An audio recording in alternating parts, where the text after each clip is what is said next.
This piece of land in Venezuela holds one of the largest known deposits of oil in the world. There's more than 5 times as much oil here as the entire United States.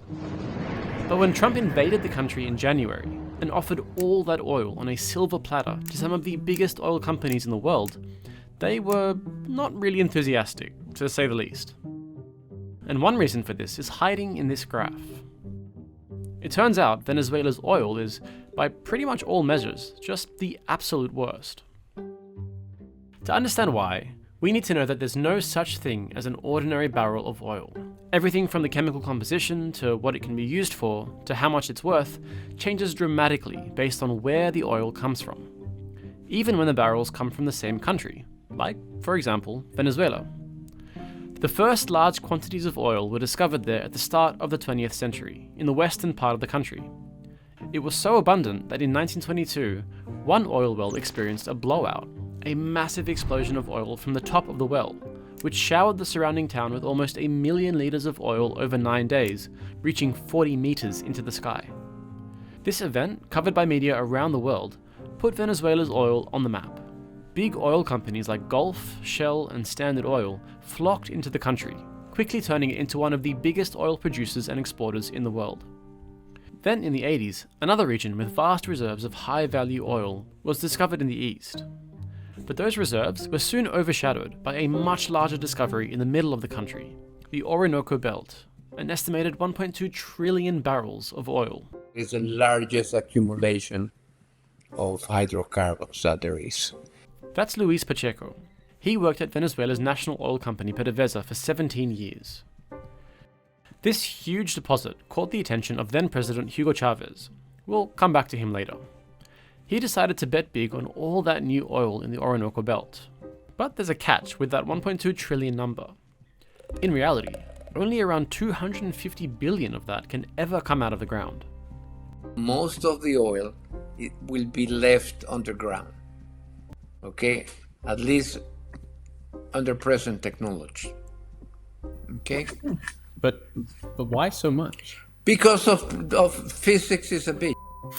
Okay, physics is a bitch. Let's go back to all those different types of oil. The first way to distinguish them is how light or heavy they are. Lighter oils are more liquid, making them easier to extract when they're underground. The process is often simple. You drill a hole into the ground, and thanks to the geologic pressure underneath, out flows the oil. That's the process for some of the biggest and most productive oil reservoirs in the world, including many in the United States and Saudi Arabia. But the oil in Venezuela's largest deposit isn't just heavier, it's way over here, on the extra heavy side of the spectrum. And this also has to do with the chemical composition of what's inside. The molecules become, as you go, make it heavier and heavier. The molecules become larger and larger and larger. If you continue that idea, you end up with coal. That's Eric Muller, a chemical engineering professor. He grew up and worked in Venezuela for over 10 years. These crudes are extremely heavy, to the point where if you have them, if you get some in a beaker or something, and you flip the beaker around, nothing happens. It looks like a tar. Canada produces a lot of its oil from oil sands, which have a very similar consistency.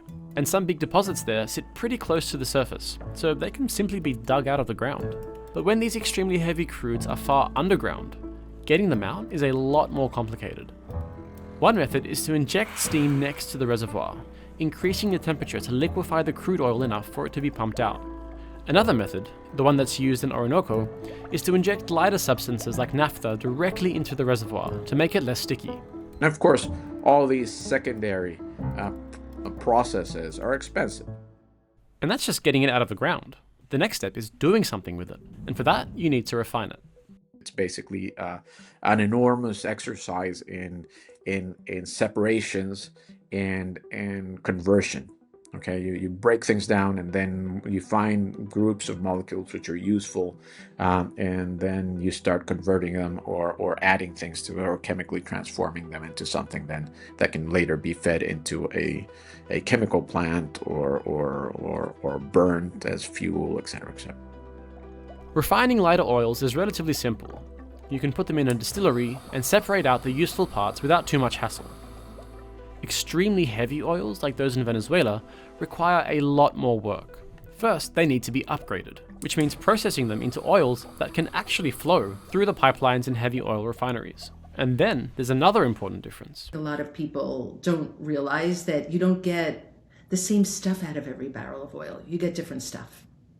That's Deborah Gordon. She's been researching the emissions that come from different types of oil and gas for over a decade. You know, a Saudi barrel or a West Texas intermediate barrel will make more, say, gasoline or petrol and jet fuel, which are right now the big demand parts of where this economy goes on oil. And that means they can fetch a higher price for each barrel. And these extra heavy barrels in Venezuela, Canada, they make more asphalt, roofing products, heavy fuel oil, bunker fuel for ships. Much less valuable uses. And there's one more way in which each barrel of oil is different. And that's how much emissions each one produces over its entire life cycle. This is where the graph I showed you earlier comes in. Those emissions come from all the processes that go into extracting the oil, moving it, refining it, shipping it around the world, and then turning it into all the petroleum products the world wants. But one of the biggest problems comes right at the start, and that's from methane. Methane is over 80 times more powerful as a greenhouse gas than CO2 is. So you don't want either of them in the atmosphere, but you would much less prefer having methane in the atmosphere right now. Some reservoirs, like the Orinoco Basin, have lots of natural methane mixed in with the oil underground. When the oil is extracted and processed, all that methane needs to go somewhere. An easy way to deal with this gas is to burn it, in a process called flaring, which turns it into CO2. But those methane flares need to be maintained. And right now, Venezuela's oil industry is not in a good state. You have wells that are not safely closed, you have pipelines that are broken, you have equipment that is not shut off properly, you have things that aren't maintained. Think of like your own house with your stove. Like if you don't have it completely off, if I open a valve, gas is going to come out. And so that's what's happening all over Venezuela.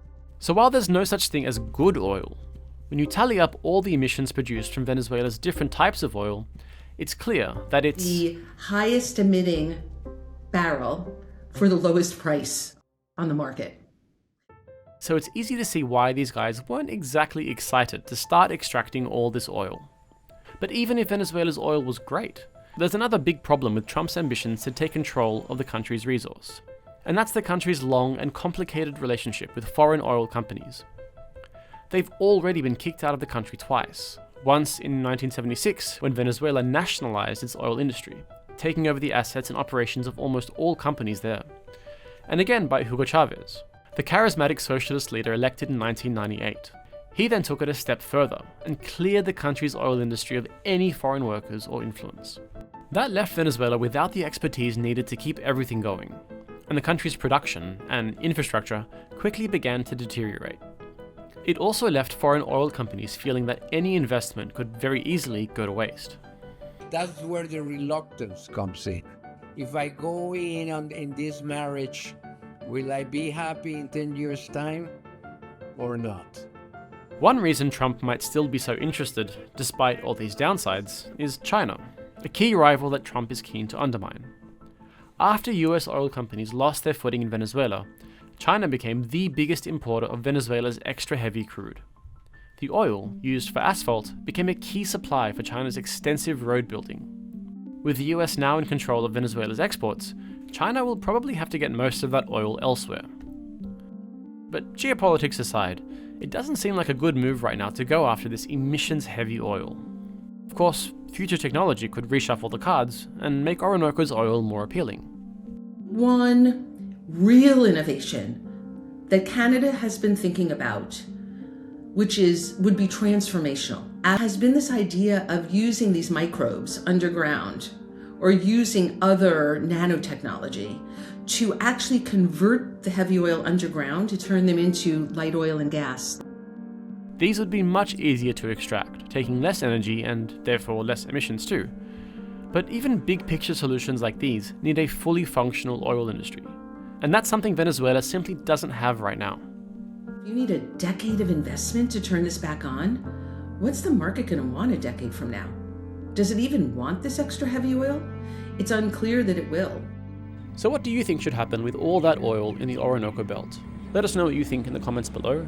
Don't forget to subscribe, and check out our channel for more videos like this.